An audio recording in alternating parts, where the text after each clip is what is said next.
Satan utilise toujours des formes, prend souvent des formes pour attaquer les gens. Et vous devez savoir, l'un des caractères de Satan, c'est le déguisement. La Bible déclare qu'il se déguise en ange de lumière. Il aime le déguisement. Et très souvent, lorsqu'il veut attaquer les gens, Satan, les démons, les sorciers, ils prennent la forme des animaux. S'ils ne prennent pas la forme des anges, s'ils ne portent pas le visage des gens, ils prennent la forme animale plutôt. Et à travers la forme animale, ils viendront pour attaquer les gens. Et très souvent, dans la Bible, nous les voyons prendre 3 formes animales. Les lions, le serpent, les dragons. Très souvent, il utilise cela. Il aime les déguisements, mais pas seulement ces 3 animaux, mais d'autres animaux aussi. Dans 1 Pierre chapitre 5 verset 8, l'apôtre Pierre est en train de dire, Satan, il rôde comme un lion rugissant. Il prend la forme d'un lion et il vient pour dévorer les gens. Il prend la forme d'un lion, il se déguise comme un lion et il commence à rôder autour des enfants de Dieu, autour de la créature de Dieu, dans le but de faire du mal. Laissez-moi vous expliquer quelque chose. Le monde spirituel n'est pas le monde de la nuit. Beaucoup de gens confondent le monde spirituel et le monde de la nuit. Le monde spirituel agit très souvent dans la nuit, mais ce n'est pas le monde de la nuit. Et très souvent, mes bien-aimés, les choses qui se décident dans le monde spirituel se manifestent la nuit pour que cela soit concrétisé dans la journée. Et très souvent dans la nuit, mes bien-aimés, c'est là où l'ennemi prend la forme de déguisement. Un déguisement dans la nuit, on ne peut pas bien le déterminer. Et Pierre est en train de dire quelque chose en connaissance des causes. C'est lui qui a écrit ce texte, que Satan rôde comme un lion rugissant. Il cherche qui dévorer.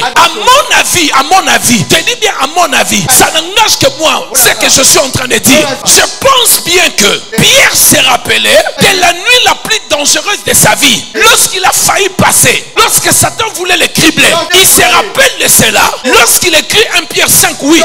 Il dit qu'il rôde comme un lion rugissant. Il se rappelle cette nuit-là, lorsque Satan était en train de rôder autour de lui. Et il avait pris une forme. Parce que Jésus a utilisé un terme. Il a dit, Satan t'a cherché pour te cribler comme un froment. Je ne sais pas si Jésus avait parlé avec Pierre après. S'il avait dit à Pierre, voici la forme que Satan avait pris. Mais lorsqu'on veut cribler, c'était la méchanceté. Et plus tard, il va écrire cela. Il dit, il rôde. Mais bien avant, il va utiliser un mot. Il dit veillez. Pourquoi il dit veillez? Parce que les combats là des animaux viennent au moment vous reposez. C'est la nuit. C'est pour cela qu'il dit veiller. Il dit veiller parce que lui se rappelle de cette nuit-là. Il n'avait pas veillé. Celui qui avait veillé a vu cet animal qui venait rôder autour de lui. Et lui, quand il écrit, il dit les lions. Satan rôde comme un lion. Mais avant, il dit veiller. Pourquoi il a dit veiller? Donc quand il dit veiller, c'est-à-dire que notre ennemi, il vient souvent la nuit et il vient en déguisement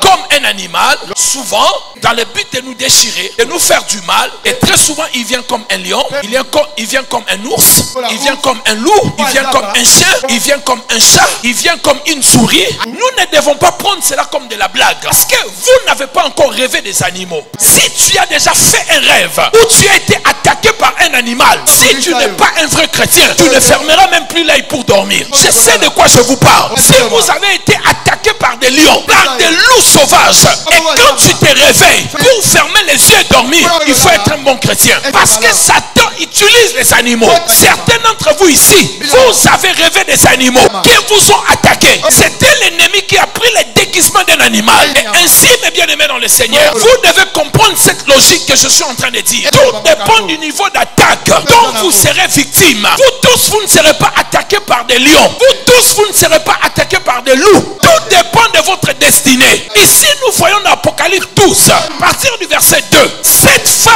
avait une grande destinée. La Bible a dit que l'enfant qui était dans son ventre, il devait diriger le monde. Il devait sauver le monde. On ne lui envoie pas un chien. On ne lui envoie pas un chat. Mais on lui envoie un dragon. Les dragons n'attaquaient pas la femme. Les dragons laissaient la femme avoir la grossesse, développer la grossesse. Et quand la femme accouchait, les dragons étaient là devant pour attaquer l'enfant. Il y a des personnes que je connais, lorsqu'elles ont des opportunités d'affaires, le lendemain elles doivent faire des choses. La nuit elles doivent rêver d'un animal. Lorsque cet animal les attaque, tout ce qu'elles feront le lendemain, ça ne marchera pas. J'ai reçu une femme dans mon bureau. Elle m'a parlé de quelque chose. Elle était enceinte et pendant qu'elle dormait, un animal est venu la piquer. Et la nuit quand elle se réveille, elle a saigné un peu.